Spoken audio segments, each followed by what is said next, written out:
a Embaixada do Brasil me procurou como arquiteto com sede em Londres para curar a exibição. Então, pela segunda vez eu aceitei o convite com muito prazer e muita honra para começar a pensar sobre como nós poderíamos cooperar com o London Festival of Architecture Welcoming Cities 2010. A ideia do Swarming Futures foi uma questão de encarar o Brasil e a arquitetura brasileira como um momento especial, um momento em que a gente poderia debater, discutir ideias sobre o que a cena cultural do Brasil e como o mundo está observando o Brasil hoje em dia. Talvez um período de extremo otimismo e de compreensão da nossa cultura e de uma cultura mais variada. Então, do Swarming é a questão de nós usarmos a cultura brasileira e vermos, pensarmos não só no agora, mas onde essa produção arquitetônica do momento está nos levando. A ideia de curar dessas 4 práticas é uma variação em escala. De uma escala de uma intervenção grande, como as Olimpíadas de 2016, a proposição do BCMF, passando por uma escala arquitetônica, como o MMBB, o Triptych, até chegar no vazio, que é uma proposta crítica. Então, a questão da infraestrutura, passando pela sensibilidade da arquitetura brasileira e uma questão reflexiva de fechar a exibição com essa meditação sobre o futuro da arquitetura brasileira e da cultura também. Meu nome é Bruno Campos, eu sou um dos sócios da BCMF, junto com Marcelo Fontes e Silvio Todeschi, meus outros 2 sócios. E nós somos responsáveis pelo projeto de candidatura da Olimpíada Rio 2016.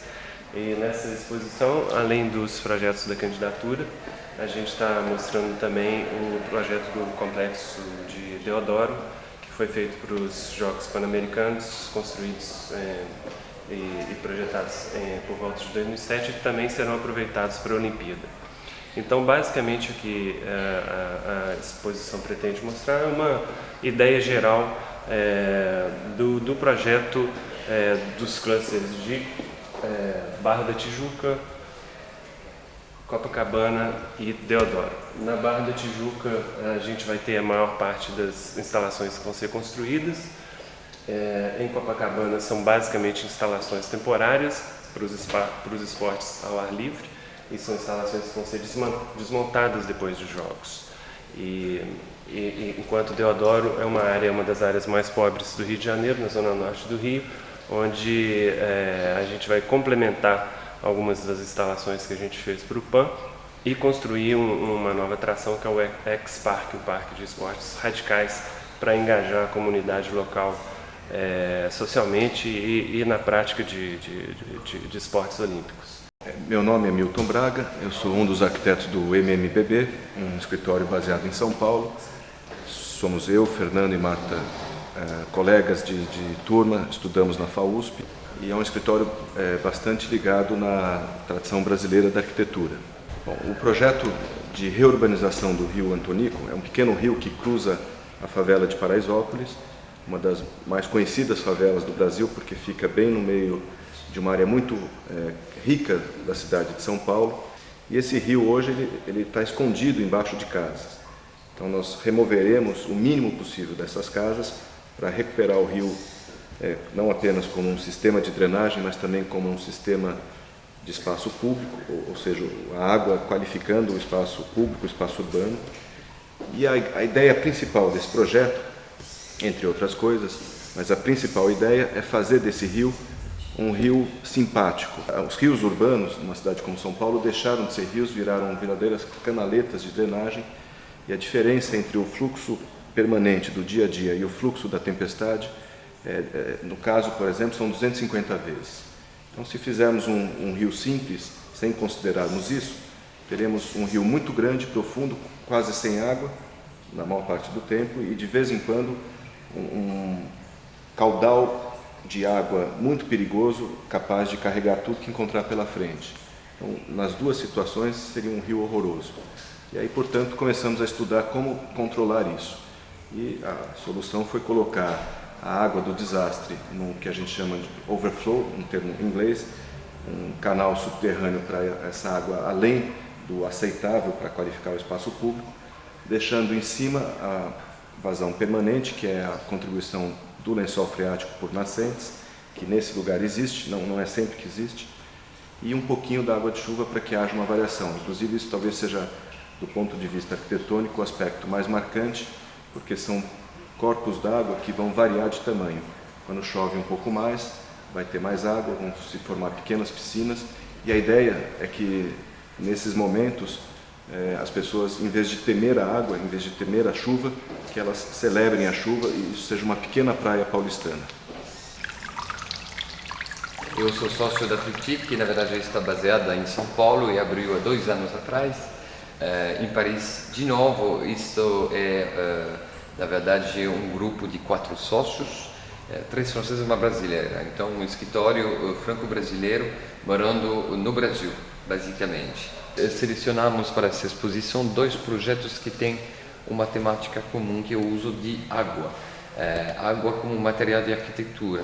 E escolhemos um que, na verdade, fica no Brasil, em São Paulo, num bairro chamado Vila Madalena, um bairro um pouco boêmio, onde a gente achou interessante para conter os problemas recorrentes de água fluvial e enchente.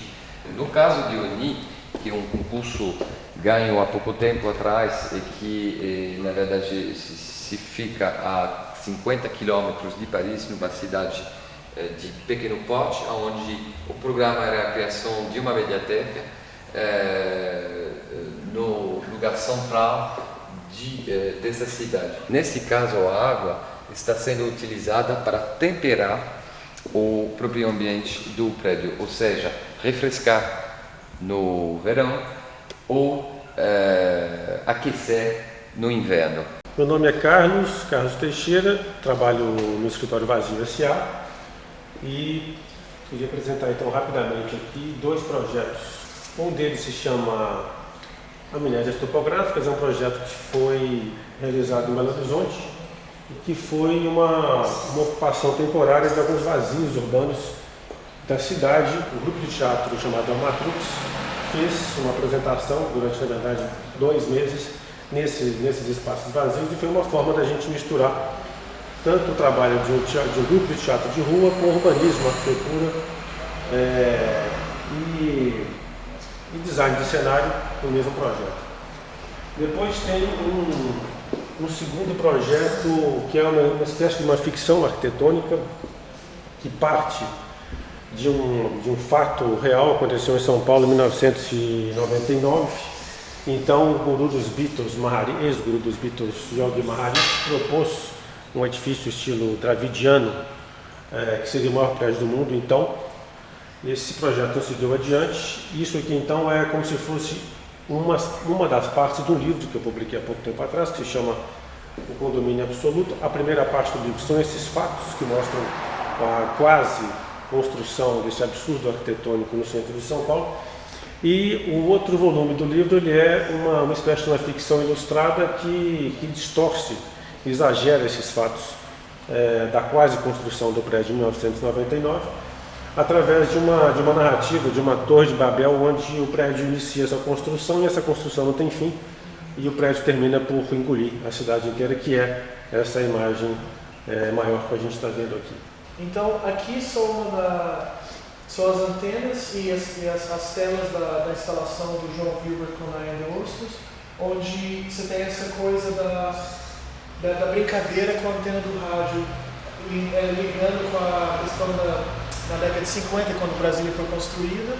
Sempre teve a questão de receber informação pelo radinho, pelo rádio no interior. Então a gente brincou com essa ideia dessa antena que está referindo ao usuário, também brincando com os vídeos do 2016 e também passando alguns vídeos antigos de Brasília e de outros, como nós chamamos, futuros de ontem.